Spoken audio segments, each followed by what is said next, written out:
AP ముఖ్యమంత్రి జగన్ కు కోపం వచ్చింది. సొంత పార్టీ ఎంపీల వ్యవహార శైలిపై ఆయన ఆగ్రహం వ్యక్తం చేశారు.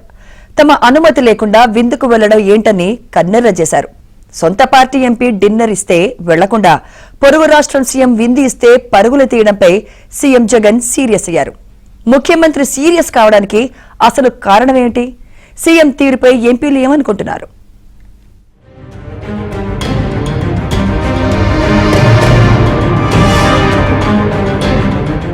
ఏపీ ముఖ్యమంత్రి జగన్ కు హస్తనలో సొంత పార్టీ ఎంపీలే షాక్ ఇచ్చారు. ఆలస్యంగా విషయం తెలుసుకున్న జగన్ ఆ తర్వాత వారిపై సీరియస్ అయ్యారు. కానీ అప్పటికే జరగాల్సిన నష్టం జరిగిపోయింది.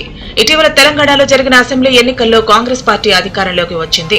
రేవంత్ రెడ్డి ముఖ్యమంత్రి అయ్యారు. సీఎం హోదాలో ఢిల్లీ వెళ్లిన రేవంత్ రెడ్డి ఢిల్లీలో ఉన్న తెలుగు రాష్ట్రాల ఎంపీలను విందుకు ఆహ్వానించారు.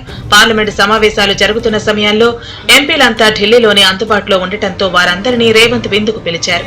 అదే రోజు వైసీపీ పార్లమెంటరీ పార్టీ నేత విజయసాయిరెడ్డి ఆ పార్టీ ఎంపీలకు డిన్నర్ ఇచ్చారు. వైసీపీకి చెందిన 8 మంది ఎంపీలు రేవంత్ రెడ్డి ఇచ్చిన డిన్నర్ కు వెళ్లారు. వీరంతా సీనియర్లు కావటం అదే రోజు విజయసాయిరెడ్డి డిన్నర్ ఇవ్వగా ఈ 8 మందిలో కొంతమంది వెళ్లి అటెండెన్స్ వేయించుకుని వెంటనే రేవంత్ రెడ్డి డిన్నర్ కు వెళ్లిపోయారు.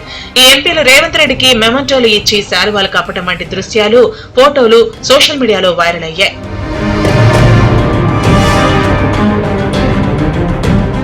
ఈ అంశాన్ని ప్యాలెస్ లో ఉన్న కొంతమంది పార్టీ నేతలు జగన్ దృష్టికి తీసుకెళ్లారు. వెంటనే జగన్ ఎవరెవరు వెళ్లారో కనుక్కొని లిస్టు ఇవ్వాలని నిఘా అధికారులను ఆదేశించారు. వాళ్ళిచ్చిన నివేదికతో సీఎం ఖంగు తిన్నారు. సీనియర్ ఎంపీలే ఈ విధంగా చేయటం ఏంటని సీఎం అసహనం వ్యక్తం చేసినట్లు తెలిసింది. రేవంత్ రెడ్డి డిన్నర్ కు వెళ్లటం ఏంటని, ప్రజలకు ఎటువంటి సంకేతాలు పంపిస్తున్నారని పార్టీ నేతల వద్ద సీఎం వ్యాఖ్యానించినట్లు తెలిసింది. ఇలా చేస్తే పార్టీ పరువు పోదా అని సీఎం మండిపడ్డారని సమాచారం. కొంతమంది ఎంపీలు విజయసాయిరెడ్డి ఇచ్చిన డిన్నర్ కు వెళ్లకుండా నేరుగా రేవంత్ రెడ్డి ఇచ్చిన డిన్నర్ కు వెళ్లి అటెండెన్స్ వేయించుకున్నారని నిఘా వర్గాలు ఇచ్చిన సమాచారం చూసి సీఎం రియాక్ట్ అయ్యారు. ఇటువంటి క్రమశిక్షణ రాహిత్యాన్ని సహించబోమని సీఎం హెచ్చరించినట్లు తెలిసింది. అయితే రేవంత్ పార్టీకి ఎందుకు హాజరు కావాల్సి వచ్చిందో జగన్ కు ఎంపీ మిథున్ రెడ్డి వివరించినట్లు తెలిసింది. ఈ నేపథ్యంలో సీఎం తీరును కొందరు ఎంపీలు ఆక్షేపిస్తున్నారు. ఇంత చిన్న విషయానికి ఆగ్రహం వ్యక్తం చేయడం ఏంటని కొనుక్కుంటున్నారు.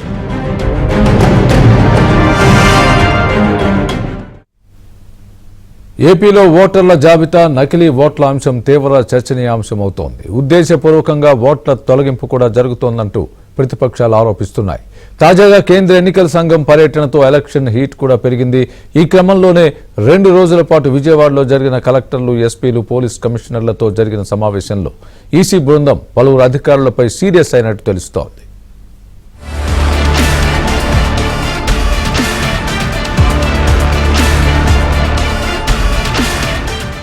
ఆంధ్రప్రదేశ్ లో సార్వత్రిక ఎన్నికలకు సంబంధించి అధికారులు ఎంతవరకు సిద్ధంగా ఉన్నారనే అంశంపై కేంద్ర ఎన్నికల కమిషన్ అధికారులు 2 రోజుల పాటు విజయవాడలో కలెక్టర్లు, ఎస్పీలతో సమావేశమయ్యారు.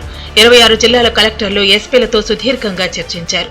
ఆయా జిల్లాల్లో ఓటర్ల జాబితాలో ఎటువంటి లోపాలు లేకుండా చూడాలని, నేటి వరకు వచ్చిన ఫిర్యాదులపై తీసుకున్న చర్యల గురించి కూడా అడిగి తెలుసుకున్నారు. మరణించిన వారి పేర్లు ఓటర్ల జాబితాలో లేకుండా చూడాలని, ఒకే డోర్ నెంబర్ తో ఎక్కువ ఓట్లు ఉండటం, దొంగ ఫామ్ 7లు దాఖలు చేసిన వారిపై తీసుకున్న చర్యల గురించి కూడా అడిగి తెలుసుకున్నారు. ఈ నేపథ్యంలోనే కొన్ని జిల్లాల కలెక్టర్లను ఎంపిక చేసి మరీ ప్రశ్నల వర్షం కురిపించారు. ఆయా జిల్లాల్లో కలెక్టర్లు సరైన చర్యలు తీసుకోకపోవడం పట్ల అసంతృప్తి వ్యక్తం చేశారు. కొన్ని జిల్లాల్లో కలెక్టర్లు ఓటర్ల జాబితాలో అవకతవకలపై ఫిర్యాదులు వచ్చినా ఎందుకు చర్యలు తీసుకోలేదని ప్రశ్నించారు. కలెక్టర్లపై ఎన్నికల కమిషన్ అధికారులు చేసిన వ్యాఖ్యలు ఇప్పుడు ఐఏఎస్ అధికారుల్లో కలవరం రేపుతున్నాయి. ఎన్నికల కమిషన్ ఆదేశాలతో జిల్లాలకు వెళ్లిన కలెక్టర్లు ఇప్పుడు హడావుడి పడుతున్నారు.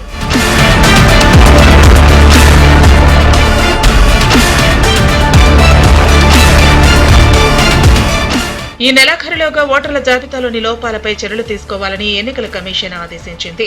ముఖ్యంగా ఫామ్ 7 పై కలెక్టర్లు తీసుకుంటున్న చర్యలపై ఎలక్షన్ కమిషన్ అధికారులు తీవ్ర అసంతృప్తి వ్యక్తం చేశారు. ఉమ్మడి ప్రకాశం జిల్లాలోని పర్చూరు నియోజకవర్గంలో జరిగిన సంఘటనలను ఎన్నికల కమిషన్ అధికారులు ఈ సందర్భంగా ప్రత్యేకంగా ప్రస్తావించినట్లు సమాచారం. మరోవైపు ఉమ్మడి అనంతపురం జిల్లాలోని ఉరవకొండ నియోజకవర్గంలో జరిగిన సంఘటనలు కూడా ప్రస్తావించినట్లు తెలుస్తోంది.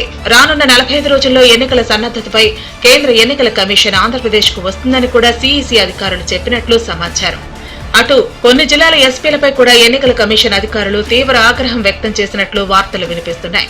ఇప్పటి వరకు ఎస్పీలు సరిహద్దుల్లో చెక్ పోస్టులు ఏర్పాటు చేయకపోవడంపై తీవ్ర అసంతృప్తి వ్యక్తం చేసినట్లు తెలుస్తోంది. అలాగే కొంతమంది ఎస్పీలు వ్యవహరిస్తున్న తీరుపై కూడా సీఈసీ అధికారులు అభ్యంతరం వ్యక్తం చేసినట్లు టాక్ నడుస్తోంది. అధికార పార్టీ నేతలు చేసిన ఒత్తిడితో పక్షపాతంగా వ్యవహరించిన కలెక్టర్లకు శిక్ష తప్పదన్న వార్తల నేపథ్యంలో పలువురు ఐఏఎస్, ఐపీఎస్ అధికారుల్లో టెన్షన్ మొదలైనట్లు తెలుస్తోంది.